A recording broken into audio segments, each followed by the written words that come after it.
নমস্কার বন্ধুরা, welcome to অনুসভাস blog. আজকে আমি একটা অভিনব জিনিস বানাতে চলেছি, সেটা হচ্ছে নারকলের তত্ত্বী, যেটা কোজাগরী লক্ষ্মী পূর্ণিমায় লক্ষ্মী মাকে দিতে হয়।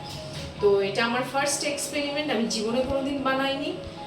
বানানোর পর কি হবে আমি জানি না, ভালো হবে না খারাপ হবে, ঠাকুরের নাম নিয়ে শুরু করেছি, দেখা যাক কি হয়। তো প্রথমে নারকল, 3টে নারকলের কুড়ানি আছে, এতে নারকলটাকে কুড়িয়ে মিক্সিতে বেটে নিয়েছি।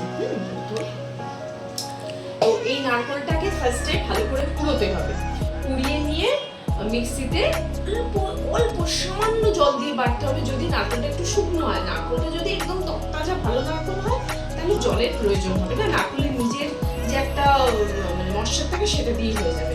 তো 3টে নারকলকে কুড়িয়ে বেটে রাখা আছে এবং চিনি জোগাড় করে রেখেছি। এছাড়াও এলাচ, এই যে এলাচ পরিমাণ মতো গুঁড়ো করে রাখা আছে এবং কর্পূরও গুঁড়ো করা আছে।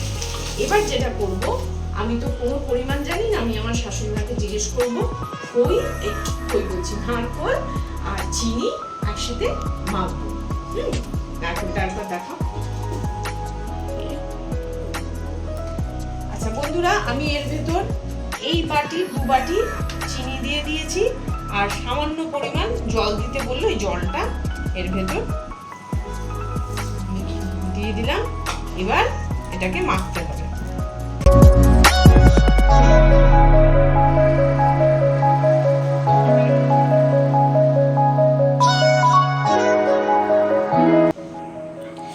এই যে কড়া গ্যাসে চাপিয়ে দিয়েছি, চিনি টিনি মাখিয়ে দিয়ে। এবার আমার পরীক্ষা ভগবান, এটাকে নাড়াতে হবে। নাড়াটাই হচ্ছে কঠিন পরীক্ষা, এটাকেই বলে পাক দেওয়া। হ্যাঁ,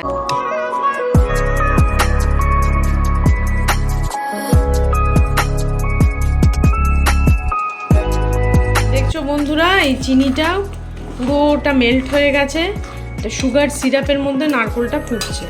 এইভাবে বললে বোঝানোটা সম্ভব। এইটা আস্তে আস্তে অনেকক্ষণ লাগবে এটা পাকাতে। তো এই পাক দিতে দিতে দিতে দিতে কি হবে বলে দাও। এটা আঠা হবে।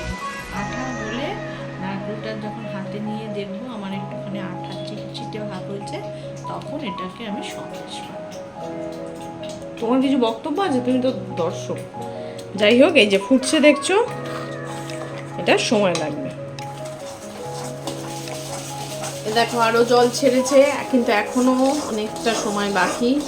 এই কন্টিনিউয়াসলি নাড়িয়েই যেতে হচ্ছে, নাহলে নিচে আটকে যাবে। এই যে জল মরে এইরকম একটা কনসিস্টেন্সিতে আসবে। আসার পর কি করব সেটা দেখাচ্ছি। অনেকক্ষণ নাড়ার পর কিন্তু এই জিনিসটা হলো। এই যে ওই যে জিনিসটা নামালাম, সেটা দেখাতে পারিনি, প্রচণ্ড গরম তো। ঠাকুরের জিনিস ওইভাবে ভিডিও করতে গেলে যদি গন্ডগোল হয়ে যায়, এটা নামিয়ে ফেলে এরম করে থাবড়ে থাবড়ে ব্যাপারটা ঢোকার মতো যেরকমভাবে বানায় ওটাকে করে তারপরে এই ছুরি দিয়ে কাটতে হবে। ছুরিতেও একটু ঘি মাখিয়ে নিও, আর বারকোষে যেটাতে রাখবে সেটাতেও একটু ঘি মাখিয়ে যদি রাখো তাহলে আটকে যায় না, যেভাবে ধোকা করে। তো এটা একটু গরম, এটা থাবড়াতে গেলে একটু হাতে সামান্য জল দিয়ে দেবে। এই যে লাল হয়ে গেছে, এরম লাল হয়ে যাবে, নাহলে গরমটা এরম করে। এটা একটু ঠান্ডা হলে তারপরে এটা দিয়ে কাটবো, ঠিক আছে?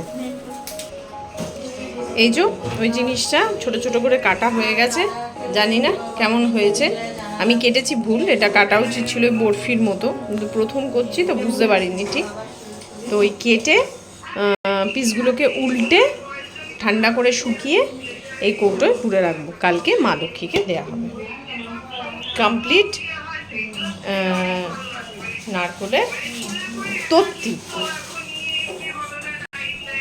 কেমন হবে আমি জানি না, দেখা যাক। বানিয়ে তো ছি, তোমরা পারলে নিজেরাও বানিয়ে মা লক্ষ্মীকে প্রসাদে দিও ভোগে। Tata, thank you for watching.